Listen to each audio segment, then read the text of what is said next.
Throughout the entire history of the Iraq War, who was the guy financing or underwriting or patronizing jihadists flowing into Iraq more than anybody else in the Middle East?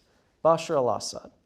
This guy was underwriting al-Qaeda in Iraq up until 2009. In fact, what would happen is if you were a jihadist in Tunisia, Saudi Arabia, Pakistan, you would fly into Damascus International Airport.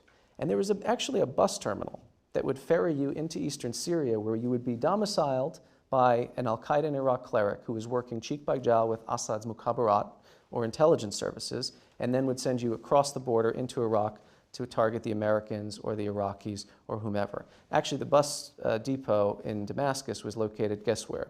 Right across the street from the US Embassy. So this was happening all under the watch of the US government. David Petraeus, Ryan Crocker, who was then US ambassador to Iraq, were prevailing upon Assad, please shut your border, stop this relationship with jihadism. In 2009, according to a former Iraqi intelligence officer, one of the good guys, he had a guy in Zabadani, a town north of Damascus, wearing a wire, a spy. And the spy sat in on a meeting that consisted of al-Qaeda in Iraq, Saddam's Ba'ath Party agents, and the Syrian security services, planning terrorist attacks not even against the Americans, but against Iraqi state institutions. So again, the health ministry, the finance ministry, all of these weeks later were blown up in these spectacular attacks, vehicle-borne IEDs that left huge craters in the ground. So this is important to remember because the Syria revolution begins, or the protest movement begins in 2011. From day one, Assad's line is this: I am fighting not protesters or Democrats, I am fighting al-Qaeda. And it's al-Qaeda sponsored by the United States, Saudi Arabia, and Israel. Truly a coalition of the willing, if ever there were one, right? The problem was, how do you win the media narrative when you're shooting children? I mean, 12-year-old girls sniped through the eye by the security services. How do you win the media narrative when members of your own military, remember that the Syrian military, at the officer level, it's mostly Alawites because they benefited from this patronage system. They were promoted above the Sunnis. But the Sunni conscripts were the ones who were actually carrying the packs and the guns and going out and doing the fighting. They would be sent into territories and told, you're going to fight terrorists, except when they got there, they weren't terrorists. There were people marching in the streets with banners and saying, you know, we want the downfall of the regime. So the military refused to open fire. The mukhabarat came in and said, if you don't open fire on them, we're going to open fire on you.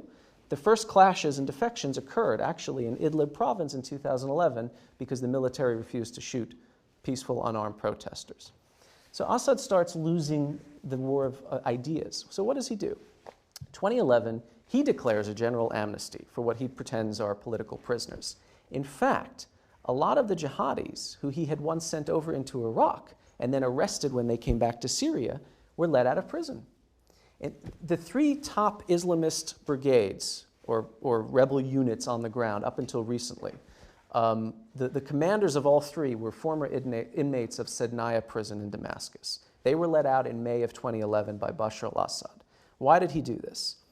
Well, it doesn't take a rocket scientist or a Middle East expert to figure it out. He knew that as long as this campaign, this war of attrition was going on, actually a very brutal state suppression of a protest movement, people would radicalize. People would turn to the guys with the long black beards, promising them not even heaven on earth or you know, virgins in the afterlife, but just saying to them, this guy came and he raped your daughter, or he threw your son into a prison and electrocuted his genitals. We're going to go blow him up. And the people would say, have at it. You know, we think of ISIS as the most barbaric and brutal organization in the Middle East. Let me tell you, anything you've seen, anything you've read in newspapers about what they've done, Assad has done that and worse. Burning people alive, Assad's militias, Assad's Shabiha, these are mercenary gangs responsible for some of the worst massacres. They lock whole Sunni families in their homes and set the house on fire and let the families cook alive. You're just not seeing it on CNN.